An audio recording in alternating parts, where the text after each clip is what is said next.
David has killed Goliath, and Israel enjoys peace for a time. Saul has invited Jonathan, his son David, and others for a nice kosher barbecue.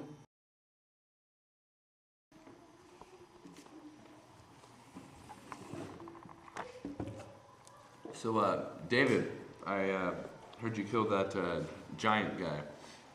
What was his name? Goliath. Right, Goliath. Yeah, so anyway, I kind of need somebody to take lead of my armies. What I mean is, he kind of killed all the others and he made them into shoes. So I figure since you're the one that killed them, if the shoe fits. Well, I don't know. I mean, I'm just a kid. What about that guy who guards the temple? The guy with the heavy armor and the lightsaber? Yeah, that's him. Yeah, about him. Ever notice he wears a skirt? I thought that was part of the uniform. No. Not a requirement. Makes me a little nervous. You know, he only walks, he's got a gimpy leg too. He only walks in circles. Yeah, it's part of his job, isn't it? No, again. And there's the lazy eye, missing teeth, receding hairline. You get the point. So you gave him guard duty. Exactly. I figure he'll scare away anybody who doesn't need to be in there. And if anybody needs to get in that bad, there's always the lightsaber. Why didn't I have one of those when I was fighting Goliath? We're still in BC here, kid. Ever hear of copyright infringement? Ugly business. Lots of headaches. Besides, none of us will be alive to assume that anyways, so what's the point?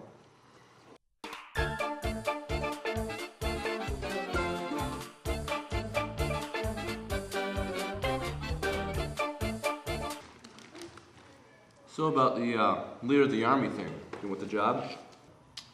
I guess. Are there any benefits? What, you mean like 401k, retirement, things like that? That's the general idea, yeah. I'll tell you what, kid. Live till you're 25 and we'll talk. It's a pretty raw deal to me. Oh, and you get to marry one of my daughters. Which one? Mara, stand up, girl. Show the man what he's won.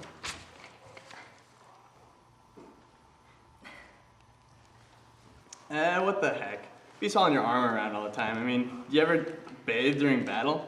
Get all heated under that armor and stuff. I mean, has anybody ever heard of Lysol? Good one. Yeah. And that's the end of the scene. Now the jest of David did anger Saul insomuch that he began to become wrathful.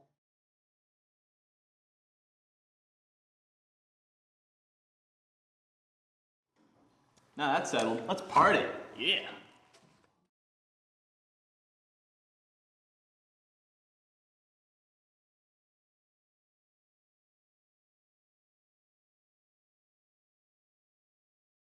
You hear what's going on over yonder? Nope. That old Saul made David a general. Gee, howdy. Good for him. I knew he had it in him. You dunderhead, that's bad news. We gotta get out of here and tell the others. Oh, yeah. That's some bad news. Which one, Saul? You idiot, Saul's the king. Right. Which one's David?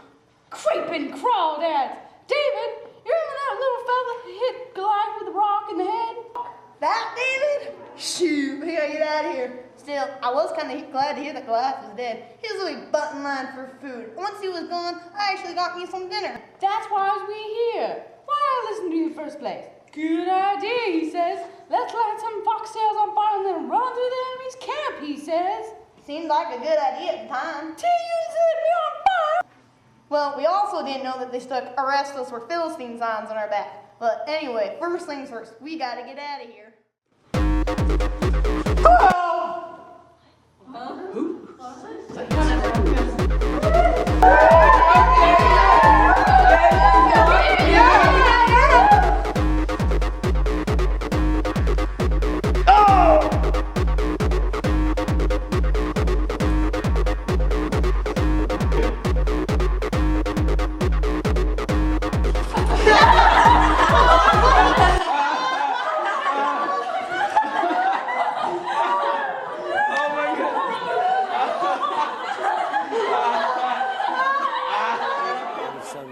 I can drag out of my vocabulary to say how awful that was.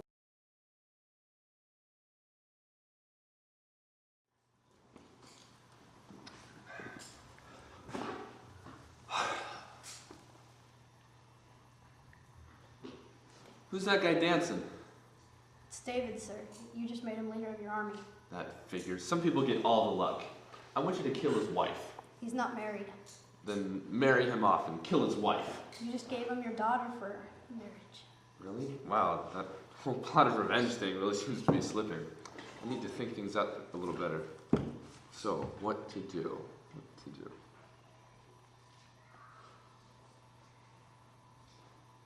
What was I saying? Revenge on David, sir. Right, revenge.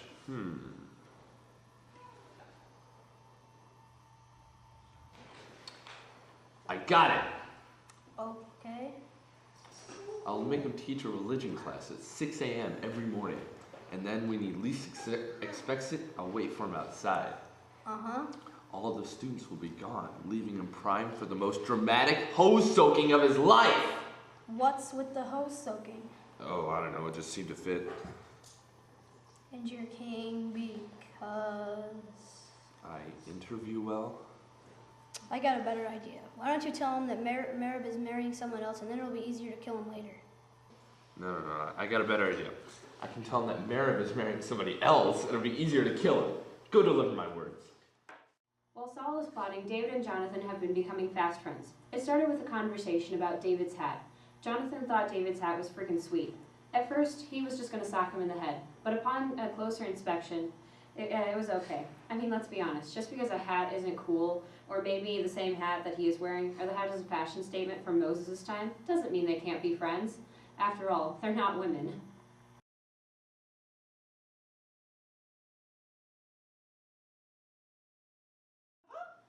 Oh boy, sure is good to be here. We'll take you back to David's Playhouse. Dude, you see this guy? Yeah, he's great. He's like totally awesome. He's totally hot. Oh my god.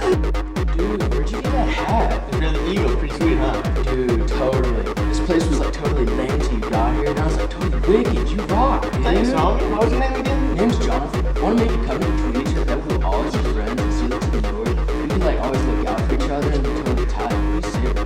Sweet. Looks like they'll be best friends. Look at that. Here comes Michael. Let's see what she has to say.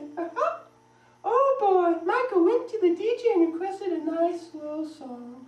Oh, let's see. Let's hope she can dance like David. So I know like you're supposed to be marrying my sister and all, but I was thinking you're like totally hot, and instead of like you and her, it could like you and me.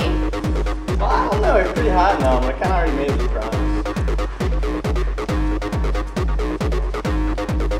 David, Saul says that Merib is kind of seeing somebody else. So what are you doing here, Michael? Looks like I'm available again. You still on? Totally. We've had a hot dog of a day. As I was saying, Jonathan and David and Merib, and then David and Michael. Anyway, Bob has to deliver some more news to Saul. Not only are his plans shot, but David still has a pretty freaking sweet hat, and him and Jonathan are bros now. Man, Saul can't catch a break.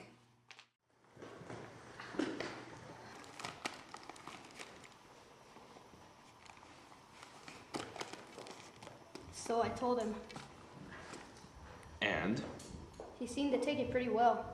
Blast. He's smart, that one. I'm gonna have to be more underhanded and evil than ever before. Like the time I put the frog in your milk. Remember that? Yeah, you were traumatized for weeks. It gets worse. Jonathan and David are becoming friends.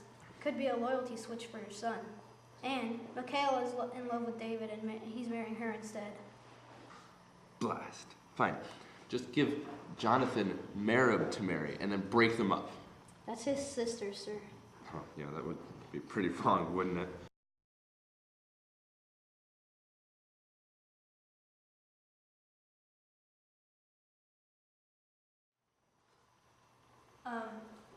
Dad?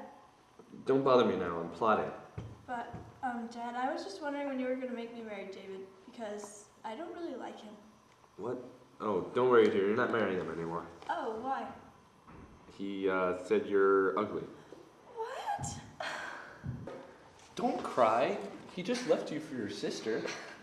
Come here. Are you sad? Yeah. Want some ice cream? Yeah. With chocolate? Yeah. And sprinkles? Yeah.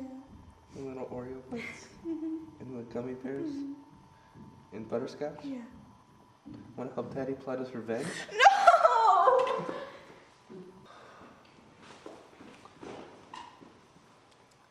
Nice, sir. Compassionate as usual.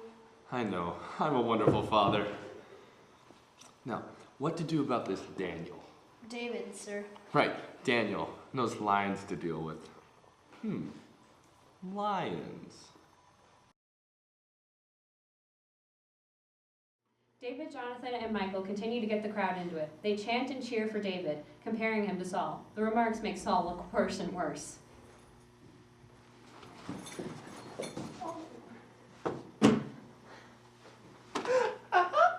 Oh no, looks like David Chair's in trouble.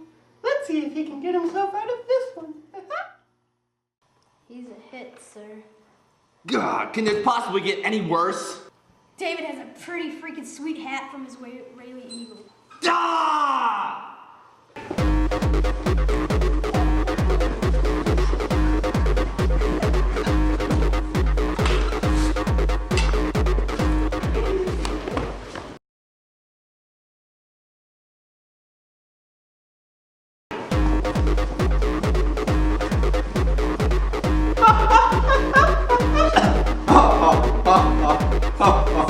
God! Why are narrators active participants in this play?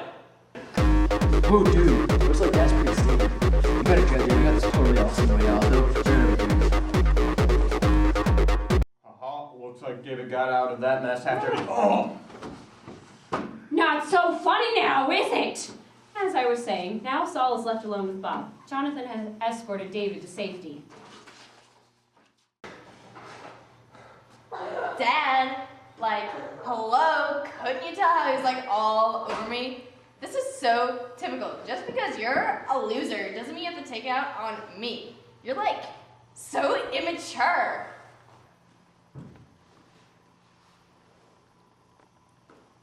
And it's Mikhail.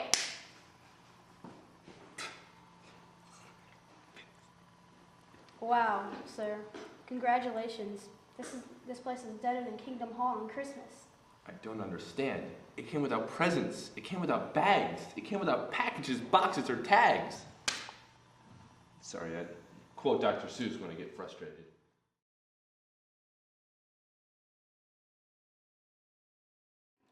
Everybody's gone. Now's our chance. We need to find a way to pick these locks.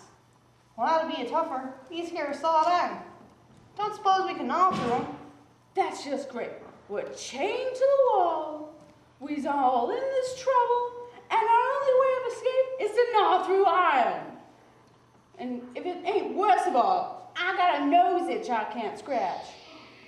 Did you say your nose itched? Yeah, what's it to you? Well, here. Let me get that for you. Thanks, partner. You're not too bad at all. Now we gotta figure out a way to get out of here.